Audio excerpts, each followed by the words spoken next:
what is the halving? All right, so yesterday we had the halving. This is the screenshot I took on my flight here of mempool.space celebrating the halving. That's that yellow block. That's block 840,000. And that's a big event. That's very special for Bitcoin. It's our fourth halving in 15 years. And it's the beginning of the next era for Bitcoin. The next 4 years will be the fifth epoch for Bitcoin. So where are we as we begin the fifth epoch for Bitcoin? Well, we are here. We are a $1 trillion asset class, more or less, in a $900 trillion global asset ocean. And how did we get here? And where will we go from here? For me, it's all about the halving. So this is Bitcoin's entire monetary policy, this expression on the left. We're at MIT, so we're going to go into some of the math and the details a little bit in this talk.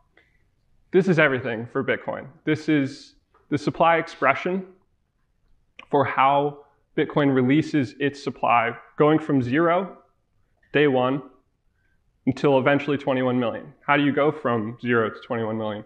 You release it block by block. So that 50, in the first epoch for Bitcoin, 50 Bitcoin were released per block.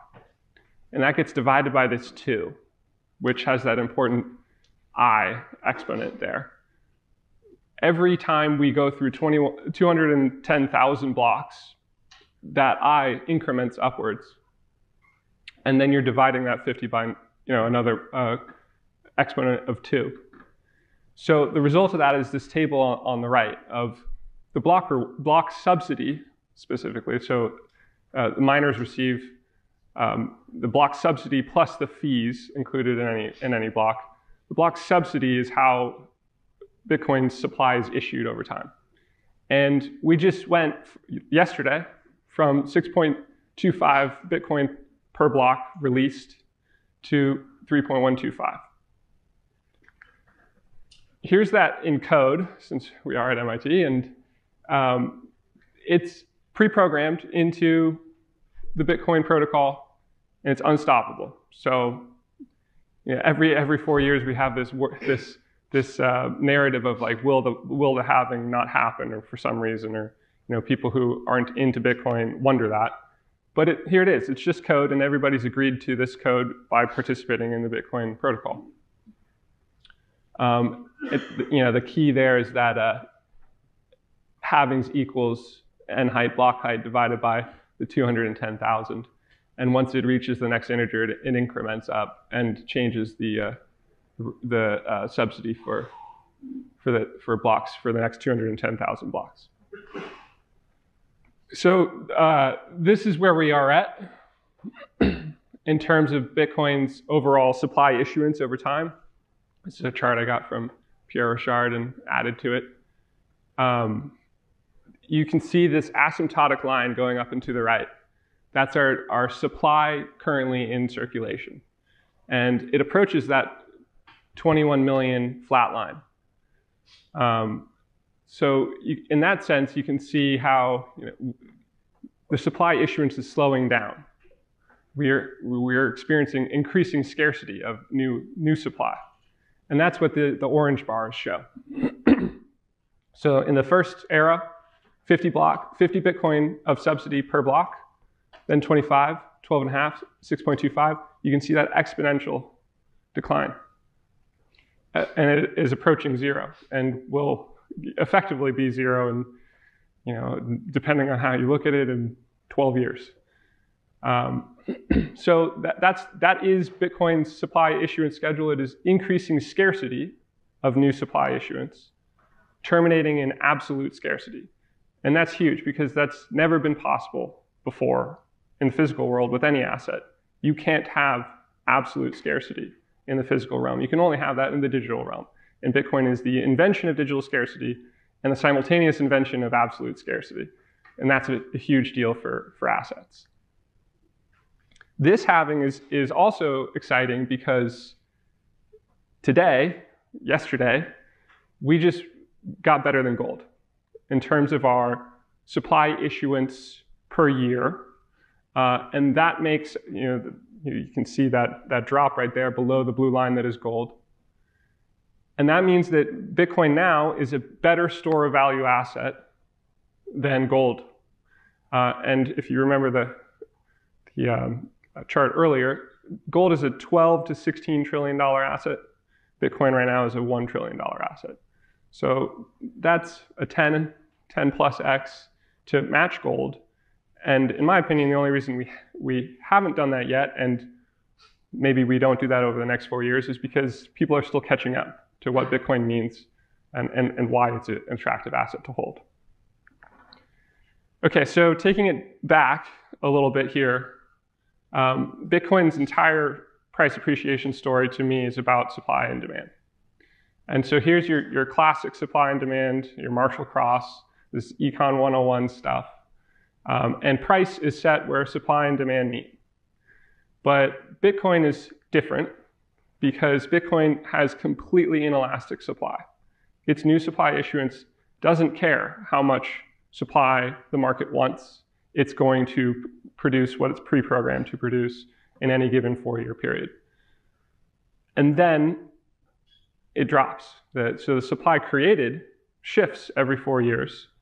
And obviously the intersection with the demand curve changes and changes again, and will keep changing.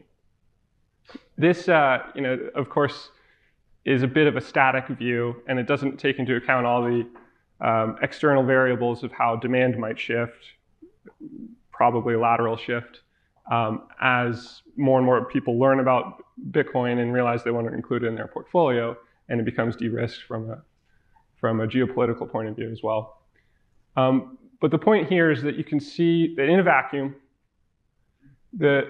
where supply meets demand on the y-axis goes up as the amount of Bitcoin being produced decreases. So to take a different lens of the same idea here, this is where we've been for whether or not you knew it for the last 30 days.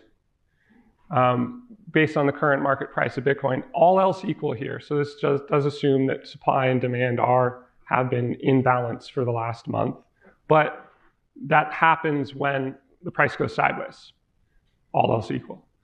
So for the price of Bitcoin to go sideways, there needs to be enough net inflowing demand to absorb the newly created Bitcoin over the course of that month from mining.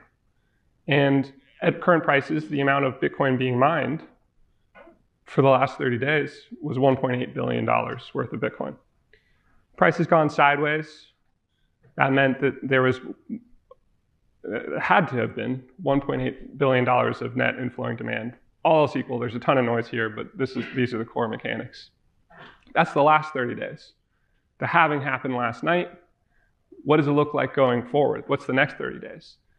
Because of the halving, there will only be $900 million of Bitcoin produced from mining over the next 30 days. But that doesn't mean that demand will drop by half. Ostensibly, it'll remain the same. And then you have a problem. You have a shortage. You have a supply shortage, and that can accumulate into a supply shock. So bear with me here. We're going to get into kind of the mechanics as I see them of why the Bitcoin halving drives a major bull market over the ensuing 12 to 18 months. Okay, so this is right before the halving.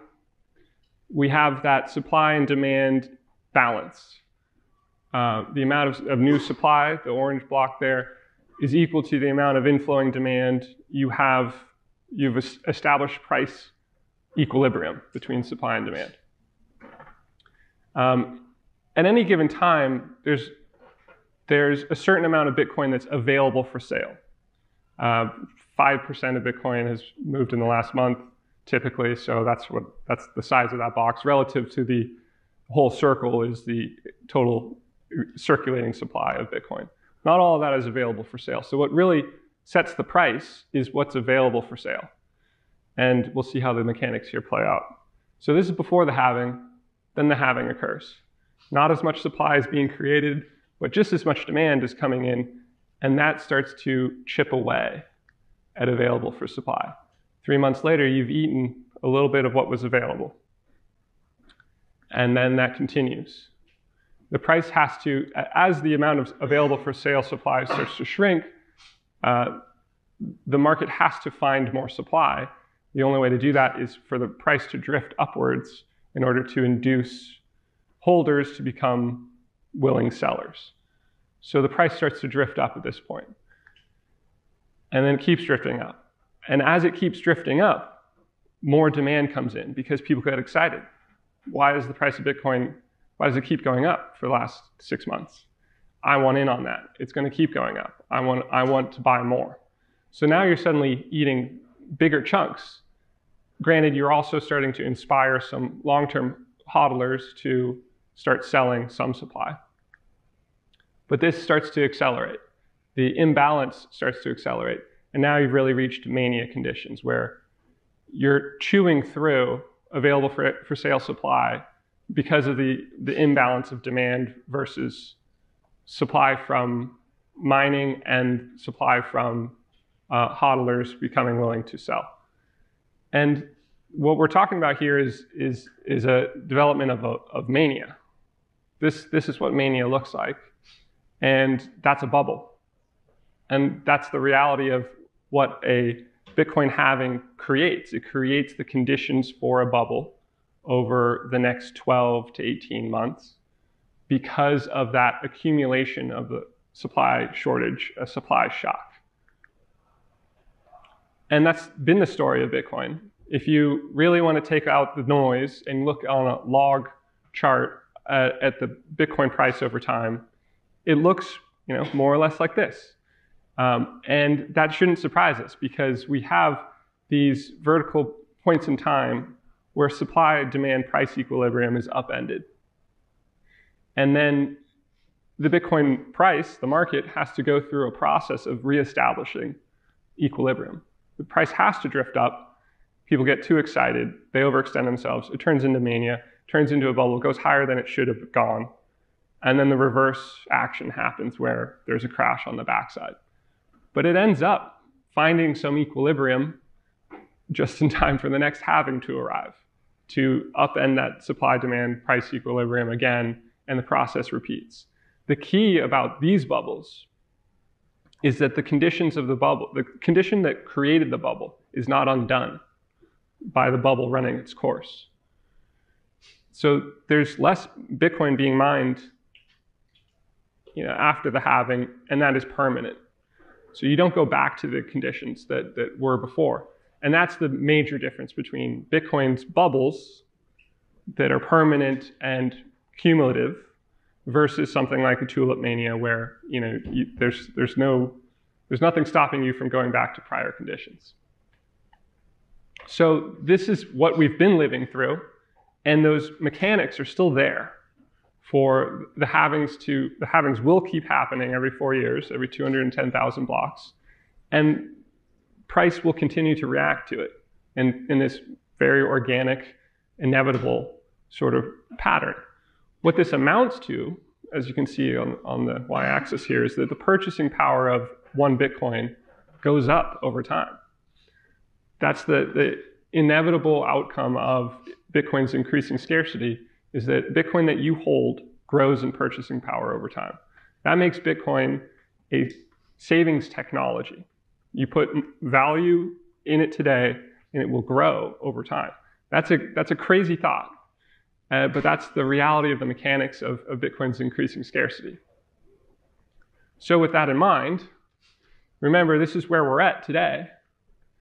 Just 1 trillion of a $900 trillion global asset landscape. And if what I said is true, and if that made sense to you, Bitcoin is a savings technology that grows in value over time. Then the question becomes, how much of the world's value might be interested, as they learn about this, in storing their value that's currently in bonds or real estate or any of these other buckets, instead in Bitcoin? So that's why the halving is a huge deal. And yesterday was the most important day in Bitcoin's calendar. It's my favorite day of the only holiday at this point that I celebrate. And I hope that you guys appreciate that that's what just happened yesterday. And today it feels like total non-event. Nothing feels different today. But as the mechanics play out over the next 12 months and you're starting to wonder, what's going on? Why is there another bull market happening for Bitcoin? It's because of yesterday.